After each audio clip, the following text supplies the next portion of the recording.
Salve Maria a todos, louvado seja nosso Senhor Jesus Cristo, para sempre seja louvado. Vamos então, continuando nossa leitura do Tratado da Verdadeira Devoção à Santíssima Virgem Maria. Estamos no capítulo 2, as verdades fundamentais da Devoção à Santíssima Virgem. Agora nós vamos para o artigo 3º, que está no número 78 desse nosso livro.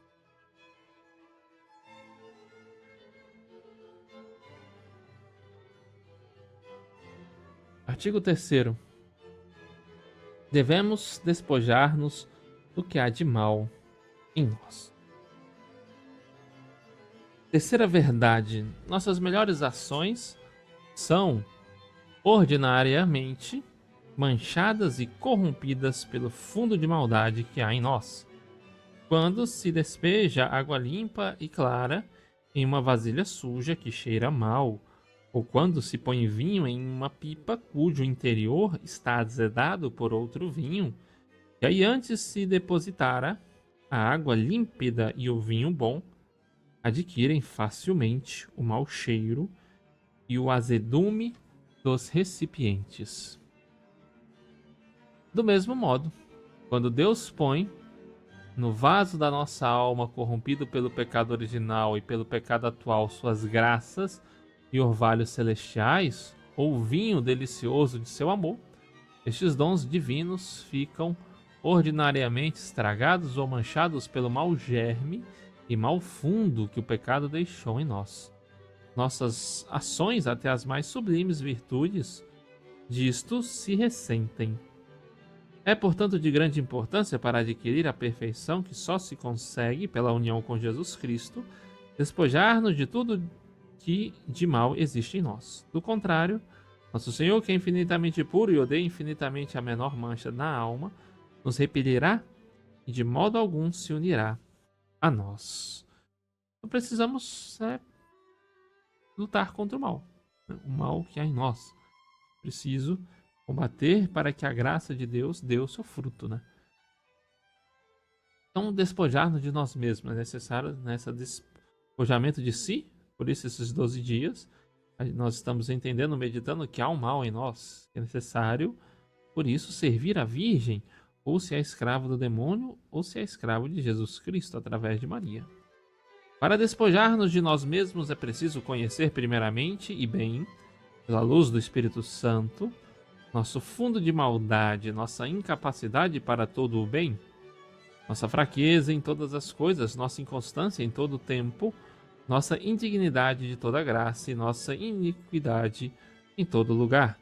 O pecado de nossos primeiros pais nos estragou completamente.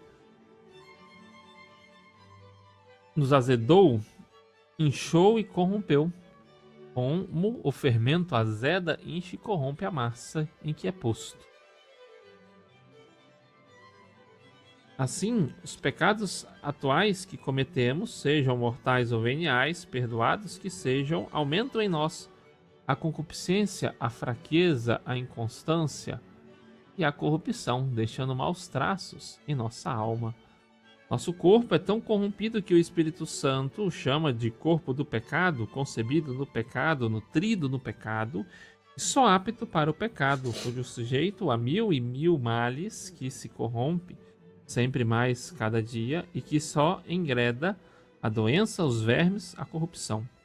Nossa alma unida ao corpo tornou-se tão carnal que é chamada carne. Toda a carne tinha corrompido seu caminho. Gênesis 8:12.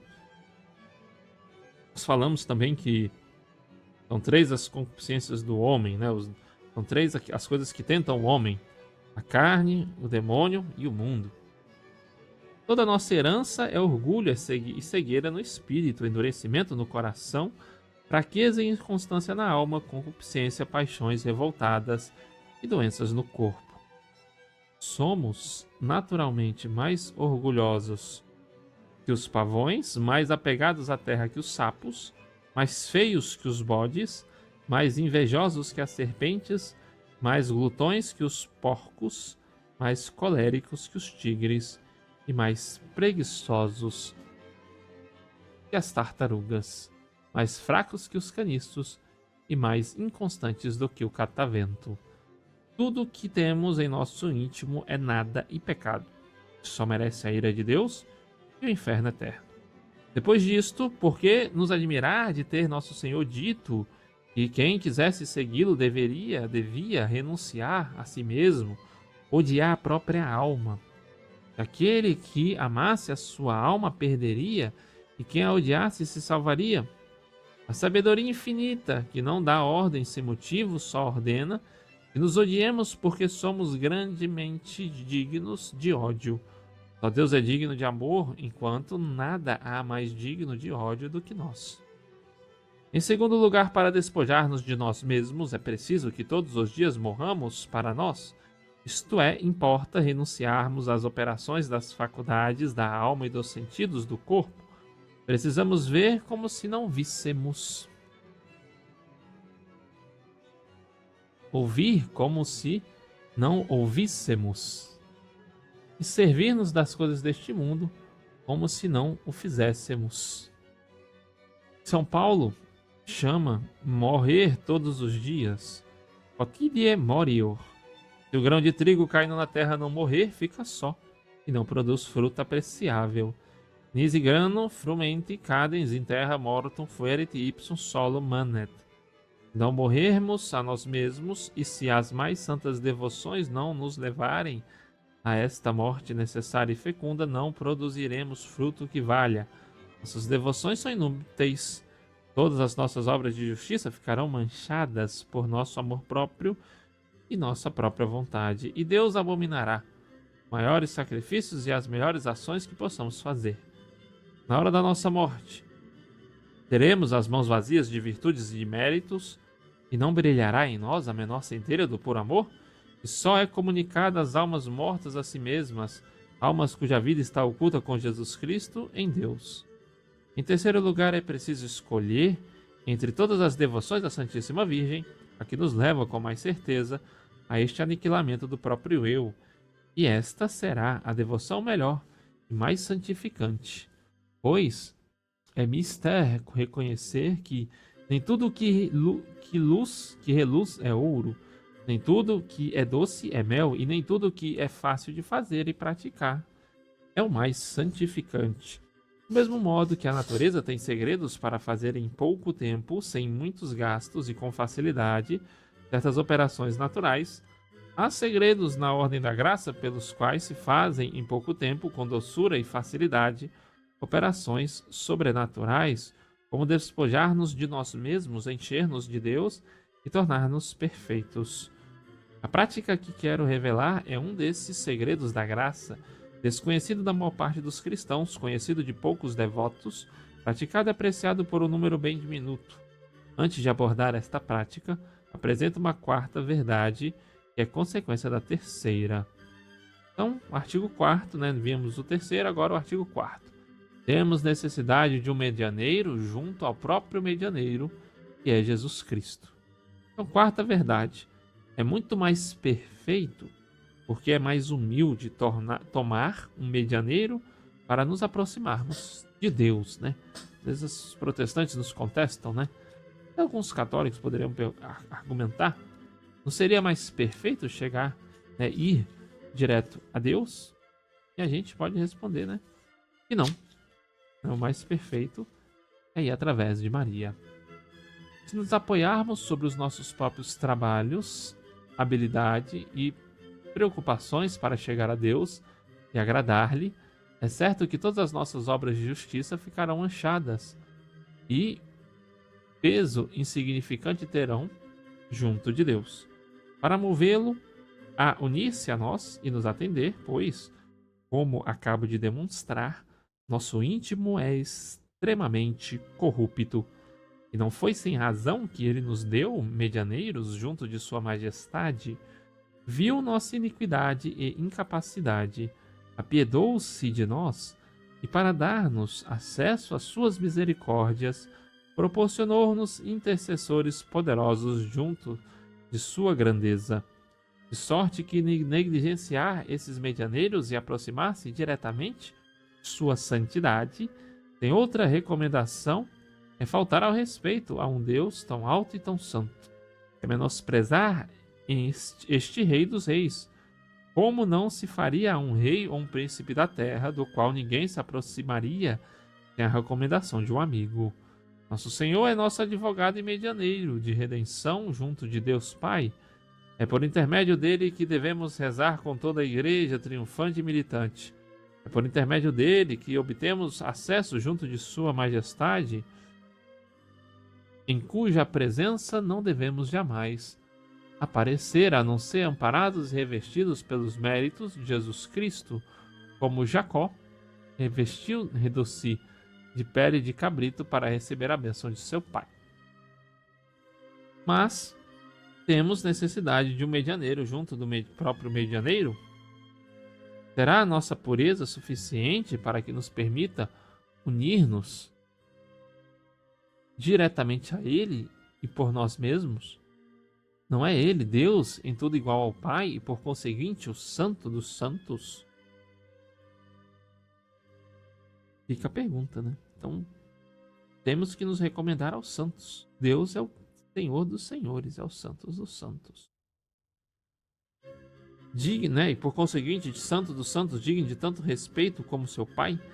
E ele, por sua caridade infinita, se constituiu nosso penhor e medianeiro junto de Deus, nosso seu Pai, para aplacá-lo e pagar-lhe o que lhe devíamos. Quer isto dizer que lhe devemos menos respeito e temor por sua majestade e santidade? Digamos, pois, ousadamente, como São Bernardo, que temos necessidade de um medianeiro junto do medianeiro por excelência, e que Maria Santíssima é a única capaz de exercer esta função admirável. Por ela, Jesus Cristo veio a nós, e por ela devemos ir a Ele. Se receamos ir diretamente a Jesus Cristo, Deus, em vista de sua grandeza infinita, ou por causa de nossa baixeza, ou ainda devido aos nossos pecados, imploremos afoitadamente o auxílio e intercessão de Maria, nossa mãe. Ela é boa e eterna, nela não há severidade nem repulsa, tudo nela é sublime e brilhante. Contemplando-a, vemos nossa pura natureza. Então, devemos buscar a Santíssima Virgem Maria. É por ela, com ela e através dela que nós chegaremos a nosso Senhor Jesus Cristo. Então, temos que seguir a Santíssima Virgem. Temos que buscar seguir o seu caminho, que é o caminho de Cristo. Seguir aquilo que o próprio Cristo fez. Fez-se escravo de Maria, fez-se todo de Nossa Senhora. E assim nós alcançaremos então o reino dos céus, a santidade. Chegaremos na graça de Deus, chegaremos pouco a pouco na virtude, chegaremos aqui no projeto que Deus almeja para nós. Continuando, ela não é o sol, e pela força de seus raios nos poderia deslumbrar em nossa fraqueza, mas é bela e suave como a lua. Nossa Senhora, mais em cima diz, é boa e eterna, nela não há severidade nem repulsa, tudo nela é sublime e brilhante, contemplando-a vemos nossa pura natureza. É posta como a lua, bela como a lua, e recebe do sol a luz. Interessante, Nossa Senhora é como a lua que do sol recebe a sua luz e tempera para que possamos suportá-la. Ninguém pode olhar o sol. A lua todos nós podemos admirar. É tão caridosa que a ninguém repele, que implore sua intercessão, ainda que seja um pecador. Pois, como dizem os santos, nunca se ouviu dizer, desde que o mundo é mundo, que alguém que tenha recorrido à Santíssima Virgem com confiança e perseverança tenha sido desamparado ou repelido.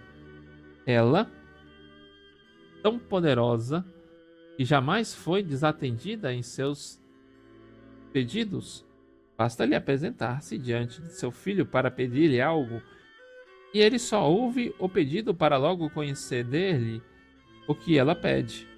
É sempre amorosamente vencido pelos seios, pelas entranhas e pelas preces de sua querida mãe. Então, tudo aquilo que Nossa Senhora pede, tudo aquilo que Nossa Senhora apresenta é recebido por Cristo. Tudo isto é tirado de São Bernardo e de São Boaventura. De acordo com suas palavras, temos 3 degraus a subir para chegar a Deus. O primeiro, mais próximo de nós e mais conforme à nossa capacidade, é Maria. O segundo é Jesus Cristo e o terceiro é Deus Pai. Para ir a Jesus é preciso ir a Maria, pois ela é a medianeira de intercessão. Para chegar ao Pai Eterno, é preciso ir a Jesus, que é nosso medianeiro de redenção. Ora, pela devoção que preconizo mais adiante, é esta ordem perfeitamente observada. E o quinto artigo nos fala que é muito difícil para nós conservar as graças e tesouros recebidos de Deus. De fato, né? Às vezes a gente tem um bom momento espiritual, recebemos graças especiais, né? Fizemos um retiro, um momento de oração, um recolhimento, estamos como que espiritualizados e logo perdemos toda essa graça. É extremamente difícil, devido à nossa fraqueza e fragilidade, conservarmos em nós as graças e os tesouros que recebemos de Deus. Primeiro, porque este tesouro, mais valioso que o céu e a terra, nós o guardamos em vasos frágeis. Habemus thesauro isto in vasis fictilibus. 2 Coríntios 4:7. Em um corpo corruptível, em uma alma fraca e inconstante, que nada perturbe e abate. Segundo, porque os demônios, que são os ladrões finórios, buscam surpreender-nos de improviso, para nos roubar e despojar, espreitam dia e noite o momento favorável ao seu desígnio, andam incessantemente ao redor de nós, prontos a devorar-nos. São Pedro, primeira carta de São Pedro 5:8. E pelo pecado, arrebatar-nos num momento tudo o que longos anos conseguimos alcançar de graças e méritos. Então, sim, o pecado grave te tira tudo aquilo que você alcançou de mérito, todas as suas boas obras, tudo aquilo que você possuía. Interessante é que aquele que se faz escravo de Nossa Senhora oferta tudo isso a ela, né? Então ela vai usar seus méritos, ela vai usar os seus bens, ela vai usar tudo de ti. Você nada perde. E tanto mais devemos temer esta desgraça, sabendo que quão incomparável é a sua malícia, sua experiência, suas astúcias e seu número. Pessoas têm havido muito mais cheias de graça do que nós, mais ricas em virtude, mais experientes, mais elevadas em santidade, e foram surpreendidas, roubadas, saqueadas lamentavelmente. Ah, quantos cedros do Líbano, quantas estrelas do firmamento se tem visto cair miseravelmente, perdendo em pouco tempo toda a sua altivez e claridade. A que atribui tão estranha mudança não foi falta de graça, pois a graça não nos falta nunca, não nos falta a ninguém, foi falta de humildade. As pessoas acreditavam-se mais fortes e suficientes do que eram na realidade. Julgavam-se capazes de guardar seus tesouros, fiavam-se e apoiavam-se em si mesmas, em si próprias. Creram sua casa bastante segura e bem fortes os seus cofres para guardar o precioso tesouro da graça. E devido a essa segurança imperceptível que tinham em si, conquanto lhes parecesse que se apoiavam na graça de Deus, é que o Justíssimo Senhor, abandonando-as às próprias forças, permitiu que fossem roubadas.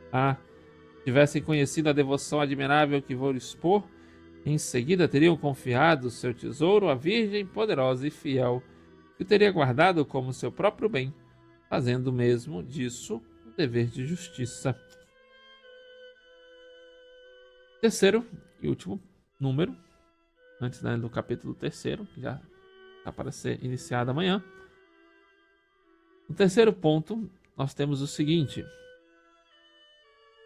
é difícil perseverar na justiça por causa da corrupção do mundo. O mundo está atualmente tão corrompido que é quase necessário que os corações religiosos sejam manchados, se não pela lama, ao menos pela poeira dessa corrupção. De modo que se pode considerar um milagre o fato de uma pessoa manter-se firme no meio dessa torrente impetuosa, sem que o turbilhão a arraste. Isso é sobretudo para os jovens, né? Às vezes convivem em meios, né, pouco católicos. Quase um milagre, né? Perseverar-se puro, mas esse é o nosso objetivo. No meio desse mar tempestuoso, sem que o furor das ondas a submerja ou apilhem os piratas e corsários, no meio desse ar empestado, sem que os miasmas a contaminem, é a Virgem, a única fiel na qual a serpente não teve parte jamais, e faz esse milagre em favor daqueles e daquelas que a servem da mais bela maneira. Que a Virgem nos ajude a seguir firme e fortes o caminho da salvação. Louvado seja nosso Senhor Jesus Cristo, para sempre seja louvado. Assim encerramos nosso segundo capítulo desse 9º dia.